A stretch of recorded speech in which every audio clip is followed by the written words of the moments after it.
பாரதி உலகம் முழுவதும் இருக்கிற தமிழர்கள் அனைவரும் உணர்ந்திருக்கிற ஒரு கவிஞன். கரிசல் காட்டு பருத்தி அவன். அத்தனை வெள்ளை மனம். பொய்மையோ புரட்டோ புனைவுகளோ இல்லாத உண்மை கவிஞனாக வாழ்ந்தவன். அவன் வாழ்நாளில் போகப் பொருளாக புத்தியற்றவளாக சித்தரிக்கப்பட்டிருந்த பெண்மைக்கு விடுதலை தருவதற்கு வீறு கொண்டு எழுந்தவன். வள்ளுவனுக்கு பின்னால் பெண்களின் விடுதலை குறித்து சிந்தித்த மாபெரும் கவிஞன் அவன். கவிதை வடிவத்திலே அவனுடைய சிந்தனைகளை மட்டும் கற்றிருக்கிற நம்முடைய தமிழ் பெருமக்கள் கட்டுரை வடிவத்திலே அவன் பெண்களுக்காக எழுதியிருக்கிற பல்வேறுபட்ட செய்திகளை கேட்டால் அதிர்ந்து போவார்கள், ஆச்சரியப்பட்டு போவார்கள். அப்படி ஒரு இடத்திலே, அப்படி ஒரு இனத்திலே பிறந்தவன் அப்படி செய்திகளை எப்படி சொன்னான் என்றே அவர்களுக்கு சிலருக்கு ஆத்திரம் கூட வரும், சிலர் ஆவேசம் கூட படலாம். ஆனால் அவன் உண்மை பேச பிறந்தவன். உண்மை பேசுவதற்கென்று பிறந்ததனாலேதான் கடைசி வரை வறுமையிலே வாழ்ந்தவன் அவன். என்னவோ உண்மைக்கும் வறுமைக்கும் பெரிய தொடர்பு இருப்பது போல நம்முடைய சமூகம் கற்றுக்கொண்டிருக்கிறது, கல்வியாளரிடமிருந்தும் கவிஞரிடமிருந்தும். அப்படிப்பட்ட பாரதி பெண்கள் என்று வருகிற பொழுது அவன் பேசுகிற பேச்சுக்கள், அவன் எழுதுகிற எழுத்துக்கள், அவனுடைய கவிதை அனைத்தும் அவர்களுக்காக அவர்களுக்காக அவர்களுக்காக என்றே பாடியவன். பெண்ணுக்கு ஞானத்தை வைத்தான், புவி பேணி வளர்த்திடும் ஈசன், மண்ணுக்குள்ளே சில மூடர் அந்த மாதர் அறிவை கெடுத்தாருங்க. பெண்களுக்கு இருக்கிற ஞானம் இருக்கிறதே, பெண்ணுக்கு ஞானத்தை வைத்தான் என்கிறான். பெண்ணுக்கு அறிவை வைத்தான், பெண்ணுக்கு கல்வியை தந்தான் என்று அல்ல, பெண்ணுக்கு ஞானத்தை வைத்தான்.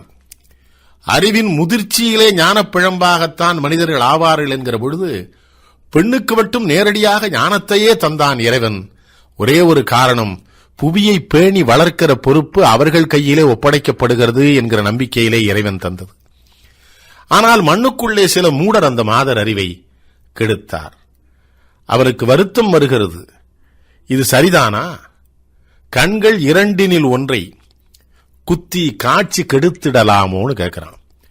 பெண்கள் அறிவை வளர்த்தால் வையம் பேதமை அற்றிடும் காணீர். நீ பெண்களை வெளியிலே வரவிடாமல் வீட்டிற்குள்ளே அடைத்து வைத்தவளை, பூட்டி வைத்தவளை, எங்கேயும் வரவிடாமல் கல்வி கற்க விடாமல் அடைத்து வைத்திருந்த ஒரு காலத்திலே இந்த கவிஞன் பாடுகிறான். இவளை பூட்டி வைத்திருக்கிறாயே நியாயம்தானா? இவளை வெளியிலே விடாததனாலே உனக்குத்தானே நஷ்டம் ஏற்பட போகிறது மனித குலத்திற்கு. இவளுக்கு அறிவும் ஆற்றலும் வந்ததென்று வைத்துக்கொள், உலகமே அல்லவா மிகச்சிறந்த இடத்திற்கு உயர்ந்து போகும். இந்த பேதமை நிலை ஆங்காங்கு இருப்பதற்கு காரணமே பெண்களுக்கு கல்வி, பெண்களுக்கு வாய்ப்பு, பெண்களுக்கு வாழ்க்கை தராத சமூகம்தானே என்கிற கோபம் பாரதியின் வரிகளிலே தெரிகிறது. அது மட்டுமல்ல, பெண் என்றாலே அவள் போகப் பொருள், பெண்ணென்றாலே அவள் கற்பை காப்பாற்றிக் கொள்ள வேண்டியவள், பெண்ணென்றாலே அவள் சாதம் தயார் செய்வதற்கு மட்டும் சரியான முறையிலே தயார் செய்யப்படுகிறவள் என்கிற ஒரு எண்ணம் இந்த சமூகத்தில் இருந்தது. அப்பொழுதுதான் அவன் பாட வந்தான், ஏட்டையும் பெண்கள் தொடுவது தீமை என்று எண்ணி இருந்தவர் மாய்ந்து விட்டார். வீட்டுக்குள்ளே பெண்ணை பூட்டி வைப்போம் என்ற விந்தை மனிதர் தலை கவிழ்ந்தார். அந்த வீட்டுக்குள்ளே பெண்ணை பூட்டி வைப்போம் என்ற விந்தை மனிதர் தலை கவிழ்ந்தார் என்கிற இந்த செய்தி பாரதிக்கு வள்ளுவனிடமிருந்து வருகிறது. சிறை காக்கும் காப்பு எவன் செய்யும் என்று வள்ளுவர் கேட்கிறாரே, அந்த கேள்வியை பாரதி கேட்கிறான். வீட்டிற்குள்ளே பெண்களை பூட்டி வைக்கக்கூடாது என்று நம்முடைய ஞானத்தந்தை வள்ளுவனே சொல்லியிருக்கிறானே, சிறை காக்கும் காப்பு எவன் செய்யும் என்கிற பொழுது, ஆனால் வீட்டுக்குள்ளே பெண்ணை பூட்டி வைப்போம் என்கிற இந்த விந்தை மனிதர்களை பார்க்கிற பொழுது எனக்கு மன வருத்தமாக இருக்கிறது என்று சொல்லுகிறான் பாரதி. அது பெண்களே பாடுவது போல கும்மி பாட்டாக அந்த செய்தியை சொல்லுகிறான். கற்பு நிலை என்று சொல்ல வந்தார், இரு கட்சிக்கும் அகுது பொதுவில் வைப்போம் என்கிறான். அந்த கற்பு நிலை என்று சொல்ல வந்தார், இரு கட்சிக்கும் அகுது பொதுவில் வைப்போம் என்கிற பொழுதே பாரதியினுடைய உள்ளத்திலே என்ன தோன்றுகிறது என்றால், காதல் மன வாழ்க்கைகளிலேதான் பாரதிக்கு உண்மையான ஈடுபாடு இருந்திருக்கிறது. அதனாலேதான் வற்புறுத்தி பெண்ணை கட்டி கொடுத்திடும் வழக்கத்தை தள்ளி மிதித்திடுவோம் என்கிறான். இந்த வற்புறுத்தி பெண்ணை கட்டிக் கொடுப்பது பாரதியின் மனதிலே கற்பழிப்புக்கு ஒவ்வானது என்கிற ஒரு எண்ணம் பாரதிக்கு வருகிறது. வற்புறுத்தி பெண்ணை கட்டிக் கொடுத்திடும் வழக்கத்தை தள்ளி மிதித்திடுவோம். அது ஒரு விதமான கற்பழிப்பது. நீயே முடிவு செய்து ஒரு ஆடவனிடம் இவளை சென்று ஒப்படைப்பது என்பதை கற்பழிப்பு என்று கருதுகிறான். அதை பெண் பேசுவதாக பேசுகிறான். அந்த வழக்கத்தை தள்ளி மிதித்திடுவோம். வேதம் படைக்கவும் நீதிகள் செய்யவும் வேண்டி வந்தோம் என்று கும்மியடி. வேதம் நாங்கள் படைப்போம், நீதிகள் நாங்கள் செய்வோம். அது வேதம் படித்து நீதியும் செய்கிறவளாக நான் மாறியதனாலே தாய்மை பண்பு இல்லாதவளாக போய்விட மாட்டேன். சாதம் படைக்கவும் செய்திடுவோம், தெய்வ சாதி படைக்கவும் செய்திடுவோம். அமரத்தன்மை வாய்ந்த ஒரு அற்புதமான சாதியினை எங்களாலேதான் படைக்க முடியும் என்று பெண்களை பேச வைத்து பார்க்கிறான் பாரதி.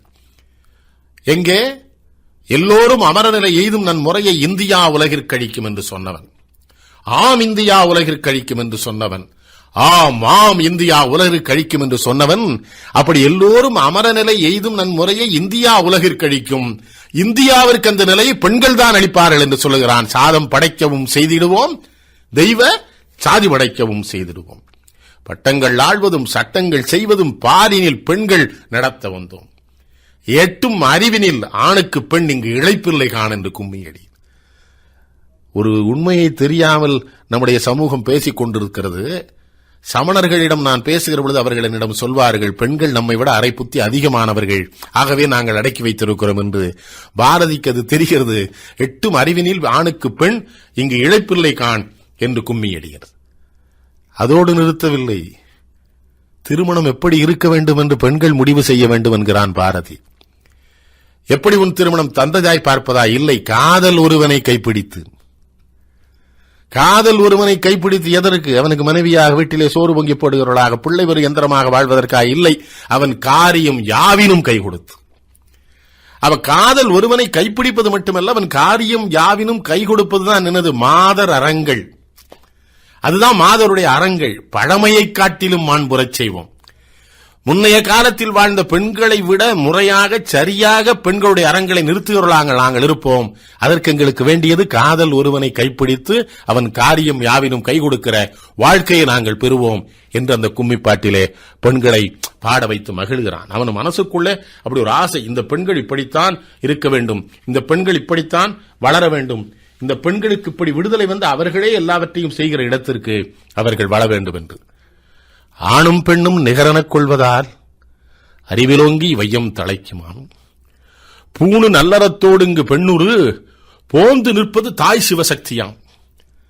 பாரதிக்கு மொத்தமான உச்சநிலை கழிப்பு வருகிற பொழுது அவன் பராசக்தியிடம்தான் போய் நிற்பான்.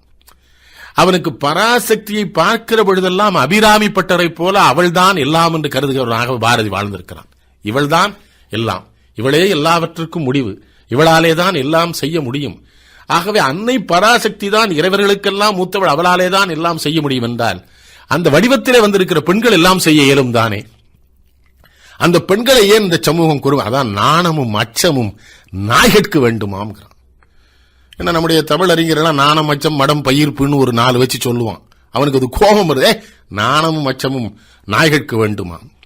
ஞான நல்லறம் வீர சுதந்திரம் பேணு நற்குடி பெண்ணின் குணங்களாம். எது தெரியுமாடா? அந்த பேணு நற்குடி பெண்ணின் குணங்களாம். ஞான நல்லறமும் வீர சுதந்திரமும் நல்ல குடியில் பிறந்த பெண்களுடைய அது என்ன சொத்து, அவற்றைத்தான் அது இருக்க முடியும் என்று பேசுகிறான். அவர்கள் எப்படி போவார்கள்? உலக வாழ்க்கையின் நுட்பங்கள் தேரவும், ஊது போற்பல நூல்வகை கற்கவும், இலகு சீருடை நாற்றிசை நாடுகள் எங்கும் சென்று எல்லா புறமும் சென்றிடுவீர் எட்டுத்துக்கும் கலை செல்வங்கள் யாவும் குழந்துங்கு சேர்ப்பீர் என்று சொன்னவன் அதை பெண்கள் செய்வார்கள் என்கான். இலகு சீருடை நாற்றிசை நாடுகள் யாவும் சென்று புதுமை கொணர்ந்துங்கு சாத்திரங்கள் பல பல கற்பராம், சௌரியங்கள் பல பல செய்வராம், மூத்த பொய்மைகள் யாவும் அளிப்பராம். அதுதான் முக்கியம். இதற்கு முன்னால பொய்மை என்ன? கற்புன்னு ஒரு பெரிய அளவுகோலை தூக்கி நீட்டுவான் நம்ம பண்பாட்டில். கற்பு, பெண்கள் அப்படி இருக்க வேண்டும், இப்படி இருக்க வேண்டும், வெளியில போகக்கூடாது, எட்டி பார்க்கக்கூடாது, அந்த ஆடை அணியக்கூடாது, இந்த ஆடை அணியக்கூடாது, அந்த விளையாட்டுக்கு போகக்கூடாது, இந்த இடத்திற்கு வரக்கூடாது என்று அந்த மூட பொய்மைகள் யாவும் அழிப்பறாம், மூடக்கட்டுக்கள் யாவும் தகர்ப்பறாம். காத்து மானிடர் செய்கை அனைத்தையும் கடவுளருக்கு இனிதாக சமைப்பறாம். பெண்களால மட்டும்தான் மனித வாழ்க்கையை இறைவன் அருகிலே கொண்டு போகிற ஞான வாழ்க்கையாக மாற்ற முடியும் என்கிறான் பாரதி. இவள் தான் ஞான வடிவாக. அதைத்தான் சொல்வான் இன்னொரு இடத்துல. என்ன சொல்வான்? காதல் செய்யும் மனைவியே சக்தி கண்டீர். கடவுள் நிலை அவளாலே எய்தல் கூடும். நம்மள பல பேர் கடவுள் நிலை எய்தாததற்கு காரணம் நாம் காதல் செய்ய தெரியாதவர்களாக இருப்பதனாலே காதல் செய்ய தெரியாதவர்களாக மனைவியும் மாறி நாம் கடவுள் ஆகவில்லை. ஆனால் பெண்கள் தான் காத்து மானிடர் செய்கை அனைத்தையும் கடவுளுக்கு இனிதாக சமைப்பராம், ஏற்றி ஆண் மக்கள் போற்றிட வாழ்வராம். இந்த பெண்கள் இந்த இடத்திற்கு வர வேண்டும் என்கிற வேகமும் அவனுக்கு இருந்த விவேகமும், பெண்கள் மட்டும்தான் இதனை செய்ய முடியும் என்கிற உணர்வும், பெண்கள் இதை செய்ய வேண்டும் என்கிற ஆசையும் தான் அவனை பாப்பா பாட்டை பாட வைக்கிறது. அவன் ஆண் குழந்தைகளுக்கு பாடவில்லை, அடுத்த தலைமுறையை சரியாக சமைத்து கடவுளுக்கு இனிதாக சமைக்கிற அந்த பொறுப்பு பெண் மக்களிடம் இருக்கிறது என்பதனாலே தான் ஓடி விளையாடு பாப்பா என்று ஆரம்பித்தான். அது என்னவோ பாப்பா பாட்டு என்று நம்முடைய பெரியவர்கள் கருதுகிறாள். ஒரு உன்னதமான கருத்துக்கள் எல்லாம் அதில் வரும். ஓய்ந்திருக்கல் ஆகாது பாப்பாங்கிற, ஓய்ந்திருக்கிற பொழுதுதான் உள்ளத்திற்குள்ளே தவறான மோசமான ஈனத்தனமான எண்ணங்களும் செய்கைகளும் வரும். ஓடி விளையாடி உடலை உறுதியாக வைத்து உடலில் ஆரோக்கியம் இருப்பவர்களின் மனதும் ஆரோக்கியமாக இருக்கும். ஆகவே ஓய்ந்திருக்கல் ஆகாது பாப்பான். ஒரு பிள்ளை தனியா உட்கார்ந்துருக்க அவனுக்கு தாங்கல, கூடி விளையாடு பாப்பான். சமூகம் இது, சமூகத்தோடு கூடி விளையாடு பாப்பான். கூடி விளையாடுகிற பொழுது தள்ளல் முள்ளல் வரும், தவறி விழுதல் வரும், எங்கேயோது இடர்பட வேண்டி வரும். அந்த கோபத்தில் ஒரு குழந்தையை வையாதே பாப்பான். எக்காரணம் கொண்டு ஓடி விளையாடுகிற பொழுது ஒரு குழந்தை கீழே தள்ளியோ இல்லை கீழே விழுகிற சூழ்நிலையோ வருகிற பொழுது அந்த குழந்தையை ஏதேனும் சொல்லிவிடாதேன். சின்னம் சிறு குருவி போலே நீ திரிந்து பறந்து வா பாப்பா. சின்னம் சிறு குருவி போலே நீ திரிந்து பறந்து வா பாப்பா. வண்ண பறவைகளைக் கண்டு நீ மனதில் மகிழ்ச்சி கொள்ளு பாப்பா. இயற்கையோடு கூடி வாழுகிற வாழ்க்கையை எடுத்த உடனே சின்னஞ்சிறு குருவியை ஏன் அழைக்கிறான் பாரதி? வீட்டோடு மனிதர்களோடு வாழ்ந்து மனிதர்களோடுவே பழகி கொண்டிருக்கிற பறவைகள் குருவி காகம் போன்றவைதான். குருவி காகம் கோழி இவைதான் மனிதர்களோடு இருக்கும். மற்ற பறவைகள் எல்லாம் கானகத்தில் இருக்கும், மரங்களில் இருக்கும். ஆகவேதான் சின்னஞ்சிறு குருவி போற அந்த குருவியை பார்க்கணும். குழந்தை அது அங்க தத்துறது இங்க தத்துறது, விருன்னு போகிறது, அங்க போகிறது, இங்க வர்றது, அது மகிழ்ச்சியா இருக்கிறது எல்லாம் அந்த குழந்தை பார்த்து பார்த்து இது குழந்தையின் மனதில் ஒரு பெரிய வியப்பு வரும். அந்த குருவி அந்த சின்ன உடலை வைத்துக் கொண்டு பறப்பதும் இதை பார்த்து இதுக்கு ஒரு தெளிவும் மகிழ்ச்சியும் வரட்டும். கொத்தி தெரியும் அந்த கோழி, அதை கூட்டி விளையாடு பாப்பாங்க. சரி, கொத்தி திரிகின்ற கோழியை அரிசி போட்டு அது போட்டு கூட்டி விளையாடிடலாம். காக்காயும் நம்ம சார்ந்து வாழுகிற பழவை அதை எப்படி பண்றது? எத்தி திருடும் அந்த காக்கைங்கிறான். கோழி கொத்தி திரியுங்கிறான். காரணம், நீ அதுக்கு உணவு போட்டு அது வந்து கொத்தி திரியும். ஆனா காக்காய்க்கு யாரும் சரியா உணவு வைக்கலன்னு அது என்ன பண்ணுவோம்? எத்தி திருடும் அந்த காக்காய்ங்கிறான். உலகத்திலேயே ஒரே ஒரு திருடன் தான் இன்னார்ட்ட இதை திருட போறேன்னு சொல்லிட்டு திருடுறவன், அது காக்கா ஒண்ணுதான். எத்தி திருடும் அந்த காக்காய், அதற்கு இறக்கப்பட வேணும் பாப்பான்னு. அடுத்து பசு, பாலை பொழிந்து தரும் பாப்பா, அந்த பசு மிக நல்லதடி பாப்பான். ஏன்? உணவால் மட்டுமல்ல, உணர்வுகளால், அதனுடைய நடையுடைகளால் அந்த பசு வந்து ரொம்ப, யாருமே சாதாரண ஒரு மனிதன் நான் பசு போல அவன் சொல்லுவாங்க. அதுபோல பாலை பொழிந்து தரும் பாப்பா, அந்த பசு மிக நல்லதடி பாப்பான்.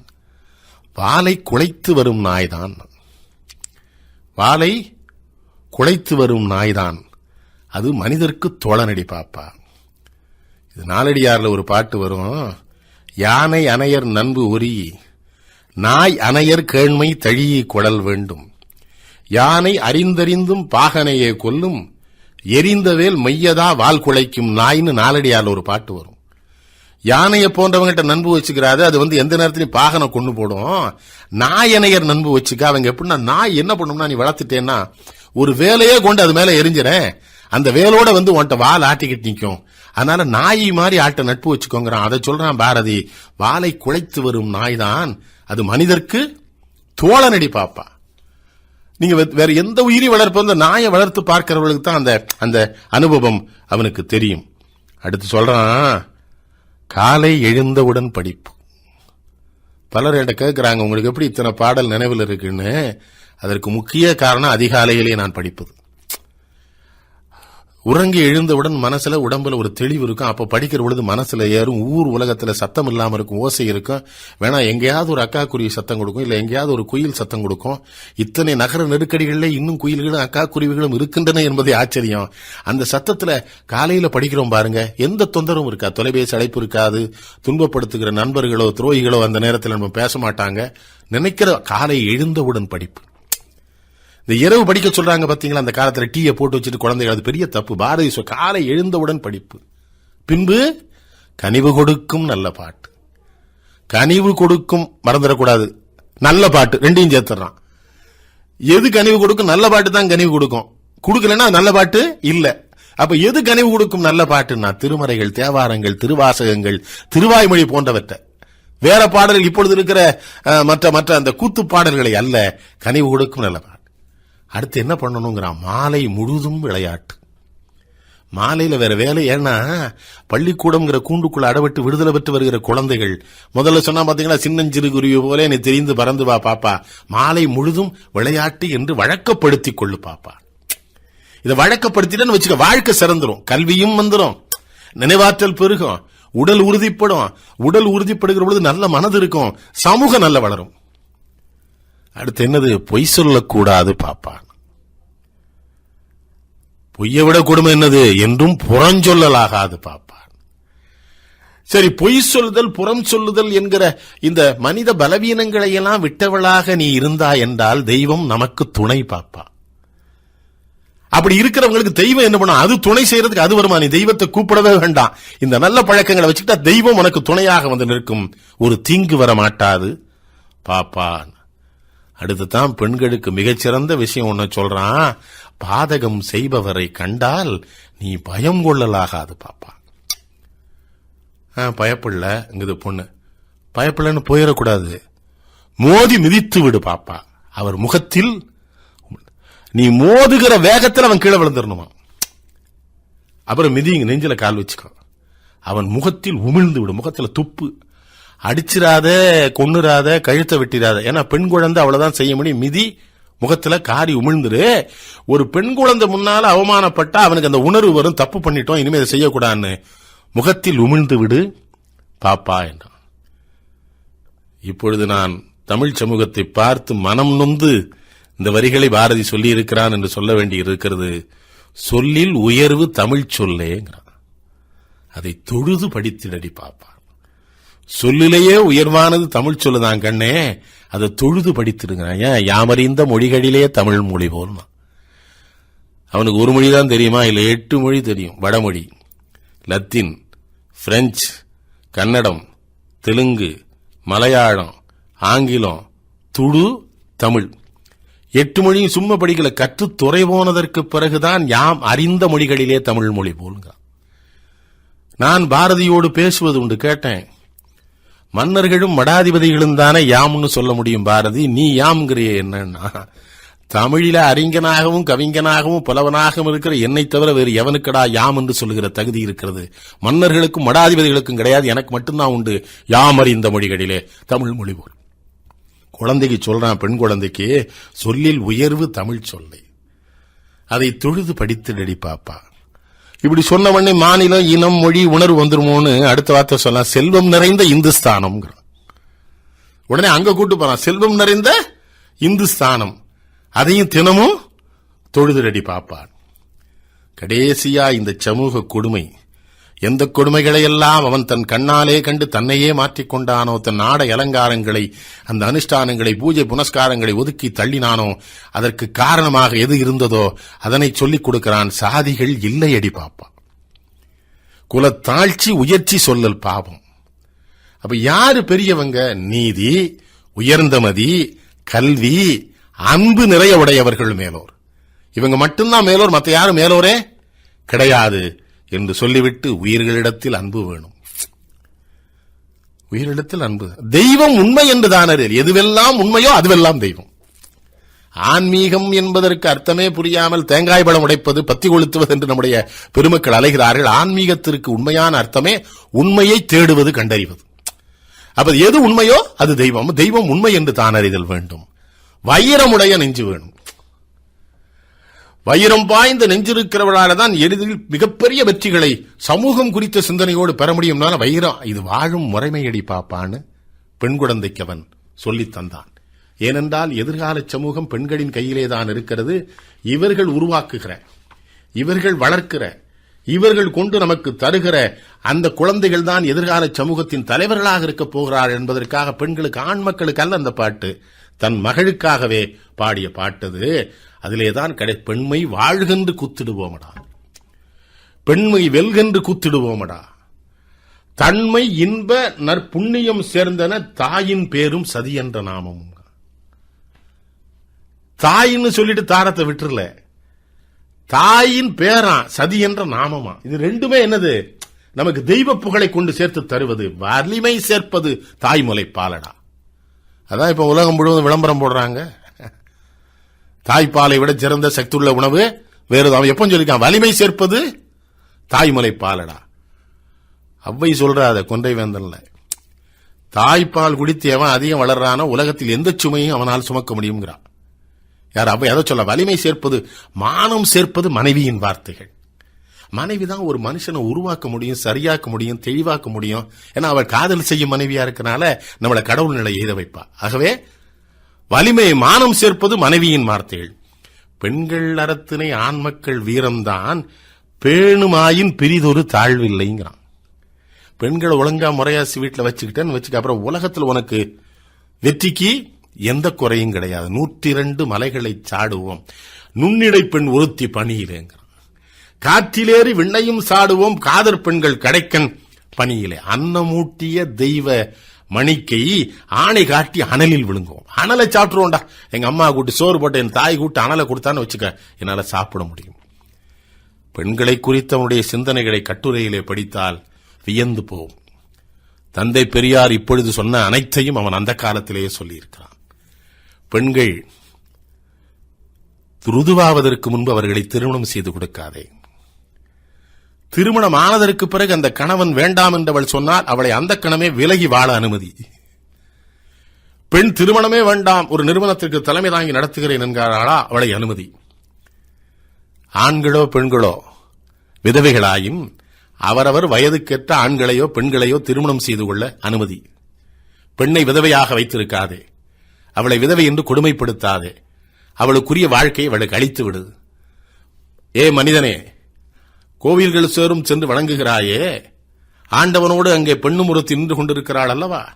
வணங்குகிற பொழுது அவளை தாய் என்று மட்டும் நினைத்து வணங்காதே, உன் மனைவியும் அவள்தான். பெண்ணின் பிரதிநிதியாக உள்ளே நிற்பவள் தாய், மனைவி, சகோதரி. தாய் சகோதரி மட்டும் வைத்துக் கொண்டு மனைவி இல்லை என்கிற. பெண்டாட்டி தன்னை அடிமைப்படுத்த வேண்டி பெண்குலத்தை முழுதும் அடிமைப்படுத்தலாமோன்னு கேட்கிறான். இது நியாயமாடா? அப்படி பண்ணலாமா?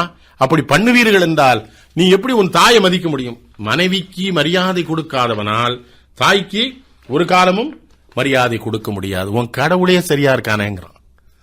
ஆதிசக்தி தனை அரணும் உடம்பில் கோர்த்தான், அயன் வாணிதனை நாவில் அமர்த்திக் கொண்டான், சோதிமணி முகத்தாளை செல்வம் யாவும் சுரந்தருளும் விழியாளை மாலவனும் மார்பில் ஏந்திக் கொண்டான், வானோர்க்கேனும் மாதர் இன்பம் போல் பிரிதோர் இன்பம் உண்டோ? நீ அவளை போய் தப்புன்னு சொல்லலாமா? ஆணெல்லாம் கற்பை விட்டு தவறு செய்தால் அங்கே ஒரு பெண்மை கற்பழிந்திடாதோ? அவன் கேட்கிறான், 5000 ஆண்கள் 5000 பெண்கள் இருக்கிற ஊர்ல ஒரு பெண் கற்பழந்துட்டான்னா இந்த 5000 ஆண்ல எவனோ ஒருத்தன் கற்பழந்திருக்கான் தானே அர்த்தம்ங்கிறான். அதுக்கு முன்னால எவனும் சொல்லல தமிழ்ல.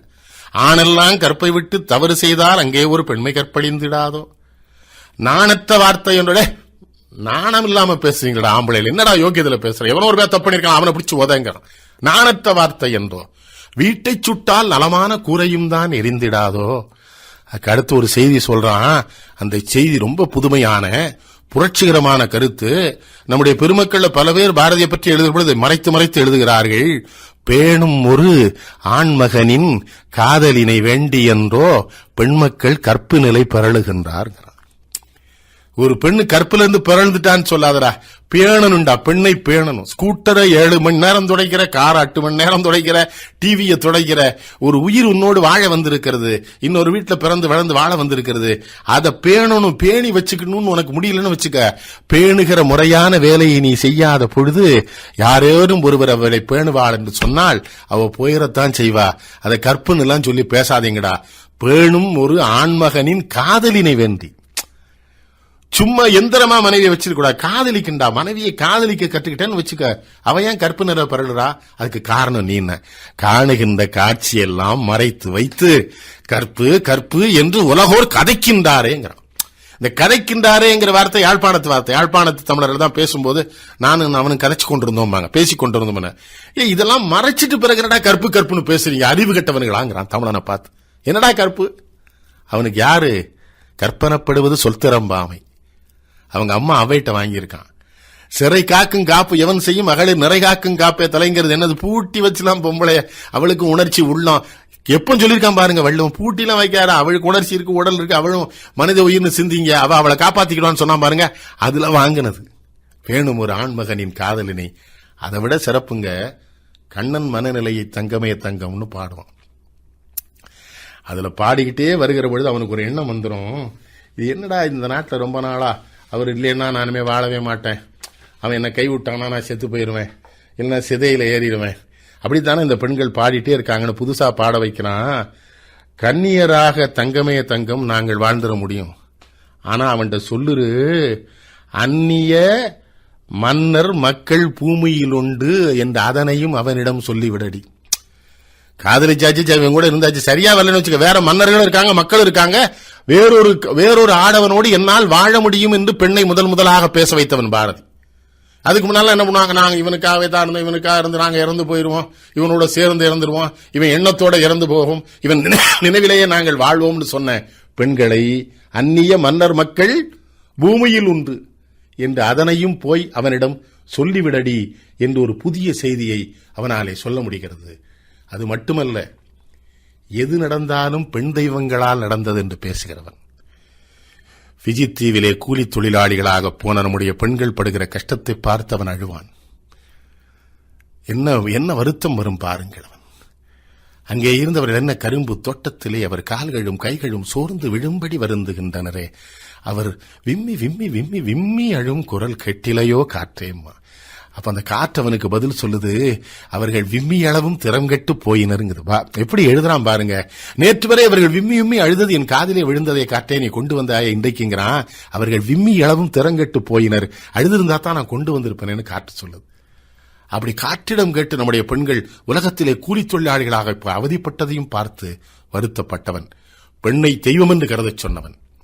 பெண்ணை உன்னோடு வாழ, உன்னை வாழ வைக்க வந்த, உனக்கு தெய்வத்தன்மை தர வந்த உன்னுடைய தோழி என்று சொன்னவன், அவளை தோழி என்று கருது என்று சொன்னவன், அவனுக்கு முன்னால் இத்தனை அதிகமாக, இத்தனை விரிவாக, வியக்கத்தக்க விதத்திலே, அதிர்ச்சி தரத்தக்க விதத்திலே பெண் விடுதலையை பேசிய புலவனோ கவிஞனோ வேறொருவன் தமிழிலே இல்லை. பெண்களுக்கென்றே பிறந்த பாரதி பெண்களுக்காக பேசினான். ஆகவேதான் சக்தியின் உபாசகனாக தன்னை அவன் வைத்திருந்தான் என்று சொல்லி நிறைவு செய்கிறேன். நன்றி, வணக்கம்.